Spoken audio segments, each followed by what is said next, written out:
picked 4 topics to talk about.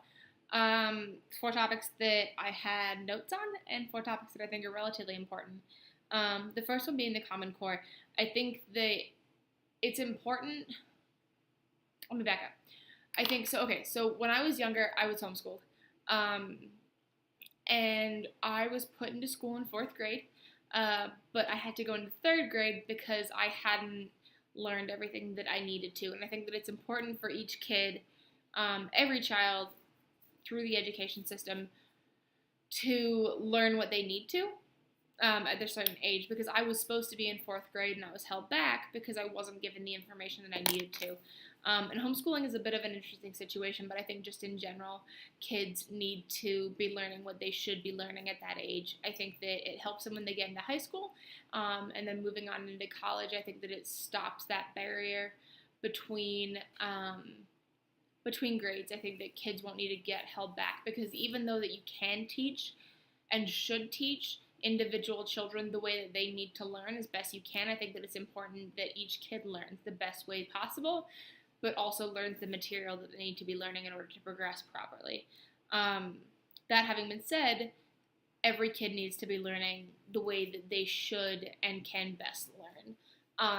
It's frustrating, I think, especially for someone like myself that doesn't learn through like rote memorization. I think that it's important for kids to learn as best they can, because I don't do well with flashcards. I don't do well with just looking at a list of things and learning it, but I do better incorporating it or teaching it back to somebody else, and like that's how I learn. And so I think that it's important that kids need to be learning at their own level, and I think that despite the fact that Common Core gives you things that you have to do in order to progress, I think that it's important that each kid can learn at their own level, and I think that it's absolutely possible to incorporate the two of them. And then I guess my last point on the Common Core is it's not perfect. I think in practice it has a lot of shortcomings, but in theory I think that it can work really well. I mean, tons of other countries are using programs similar to this, and they have been implementing them for a lot longer than America has, and so I think that it's something that can be used, and it can be used well. But like most things, it just needs to be practiced for longer. And so I think it could work if implemented correctly. The second point that I had is teachers' rights. We talked about this a little bit in class, and I think that there was a decent argument on it in class, but what can you do? So the first point I had was I think it's a really good thing that the rights of teachers are developed and implemented state by state. I think that it's probably not good if everything was run kind of by a more national government as far as teachers' rights go. I think that each state has different requirements, and each state is in different places as far as education goes. Looking back historically from the East Coast to Montana, I think that it's important to kind of look at history and go, okay, well, the East Coast had proper schools at the time Montana was still riding buffalo or horses to a one-room schoolhouse. And I think that it's important to look at that. I think that education differs. If you look at prep schools in Texas, that's going to be a lot different than even the best of the private schools here. So you look at, I don't know, Central High, and you look at that, that's a lot different than any of the prep schools in Texas. And so even though they're on the same level academically, or should be anyway, I think that it's good that teachers have different rights by state, because things are going to be different state to state. So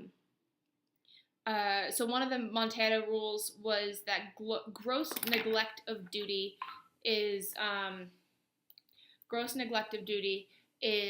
reason enough to be fired. And I think that's a good thing. I think there are a lot of places, not necessarily in the education system, that gross neglect of duty is just, oh, you get written up. Like, there are a lot of places where, yeah, like, you can get in trouble for not doing your job, but I think that teaching is such an important position, and it's such an important part of society that it's good that if you're not doing your job, you can be let go for it, because it's such an important part of society in general.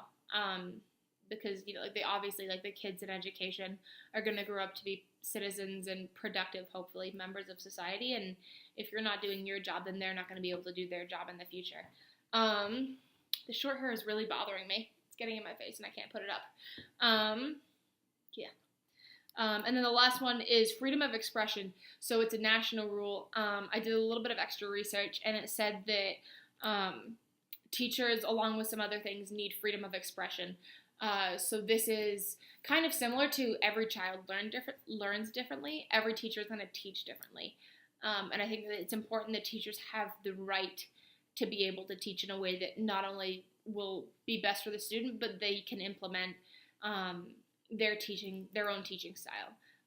They can get across the information best if they know what the students need and they know how best they can get the information across.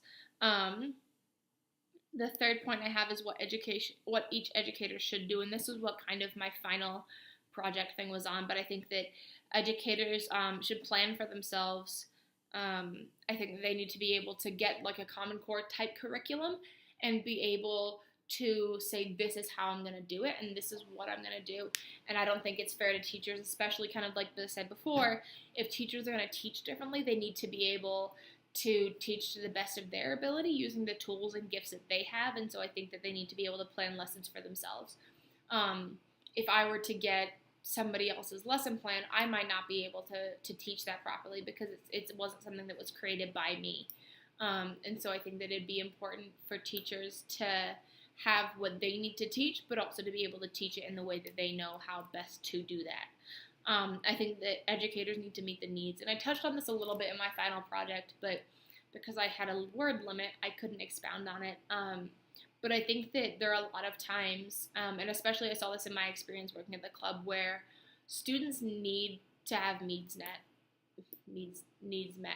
And it's something that I think a lot of students don't get.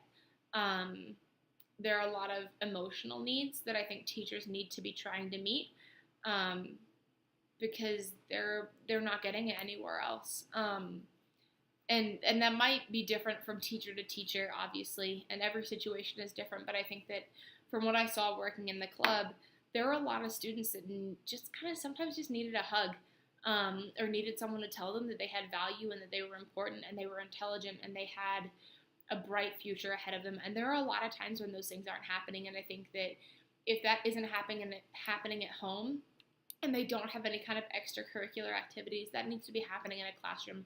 And I think that that's the job of an educator, whether it be in a classroom or a principal or someone like what I did at the Boys and Girls Club.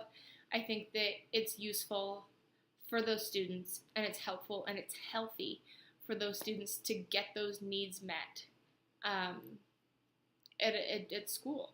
And so if it's a teacher or any sort of kind of personal authority, especially as a believer, as a Christian, I think that it's important that that person, to the best that they can and in all legality, meet the needs emotionally and kind of spiritually of those students, because sometimes they're not getting that where they need to.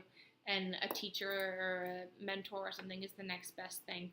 And then the last thing I think that an educator should do is discipline accordingly.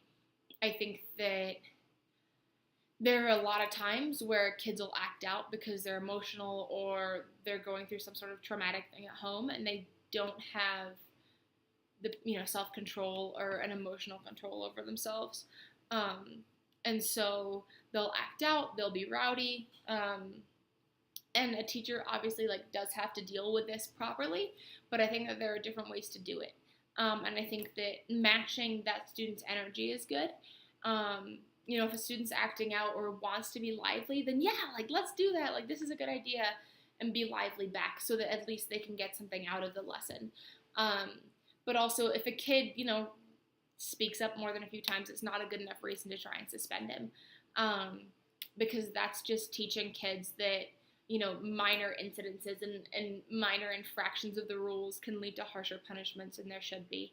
And I think that it's not fair to teachers, or rather it's not fair to the students that they're being taught that, because that causes problems later in life. If you show up to work late once, you're not going to be fired. Very rarely will that actually happen. But if you speak out in class once, you go to the hall. And that's, it's not healthy and it's not realistic. But that it shows kids that teachers aren't willing to work with them on their level, because most of the time when a student acts out, it's because they're hurting or they're in a place where they want to act out because they need the attention. And that kind of goes back to meeting needs. Students need attention, especially children. Elementary and middle schoolers specifically are kind of prepping to get to the stage where they're trying to figure out who they are as humans and what sort of people they want to be. And they need attention, they need love, and they need validation.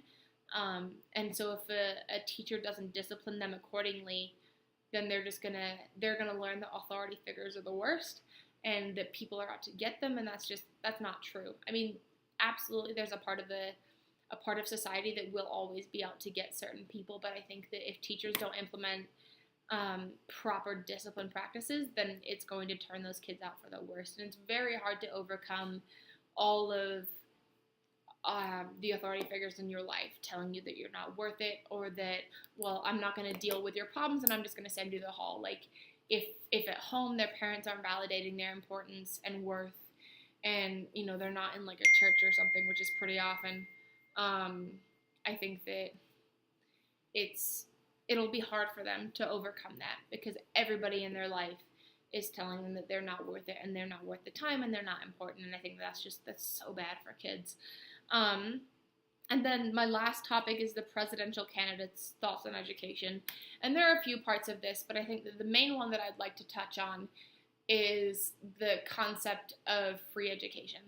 I am all for, being English, I'm all for free healthcare and education, but I think that it's important to realize that you can't just pay for somebody's college or pay for their prep school, because that money has to come from somewhere. That's not just like, oh, like you can do this and it's okay.